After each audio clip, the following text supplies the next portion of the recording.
Operation Sindoor ഒരു രാജ്യം ഒരു ഭർത്താവ് പദ്ധതിയാണോ എന്ന വിവാദ പരാമർശവുമായി എത്തിയിരിക്കുകയാണ് പഞ്ചാബ് മുഖ്യമന്ത്രി. പഞ്ചാബ് മുഖ്യമന്ത്രിയും ആം ആദ്മി പാർട്ടി നേതാവുമായ ഭഗവന്ത് മാനാണ് ഇത്തരത്തിലൊരു വിവാദ പരാമർശം നടത്തിയത്.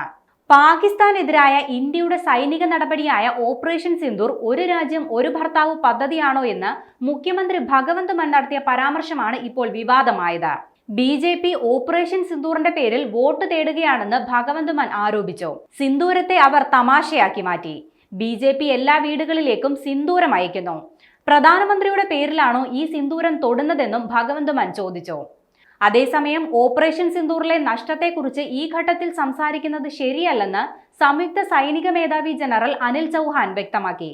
നഷ്ടങ്ങളും തിരിച്ചടികളും ഇന്ത്യൻ സായുധ സേനകളെ ബാധിക്കില്ലെന്ന് അദ്ദേഹം പറഞ്ഞു.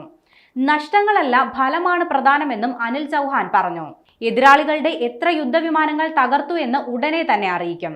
ഇന്ത്യ ആണവ ഭീഷണിയുടെ നിഴലിൽ കഴിയുകയല്ല. പഹൽഗാമിൽ നടന്നത് കൊടും ക്രൂരതയാണ്. പാക് സ്പോൺസേഡ് ഭീകരത അവസാനിപ്പിക്കുകയായിരുന്നു ഓപ്പറേഷൻ സിന്ദൂറിന്റെ ലക്ഷ്യമെന്നും അനിൽ ചൗഹാൻ പറഞ്ഞു. കഴിഞ്ഞ ഏപ്രിൽ 22-നായിരുന്നു ജമ്മു കാശ്മീരിലെ പഹൽഗാമിൽ നടന്ന ഭീകരാക്രമണത്തിൽ നിരപരാധികളായ 26 പേർ കൊല്ലപ്പെട്ടത്. ഈ ആക്രമണത്തിന് തിരിച്ചടിയായി മെയ് 7-ാം തീയതി പാകിസ്ഥാനിലും പാക് അധിനിവേശ കശ്മീരിലെയും 9 തീവ്രവാദ കേന്ദ്രങ്ങൾ ഇന്ത്യ ആക്രമിച്ചിരുന്നു.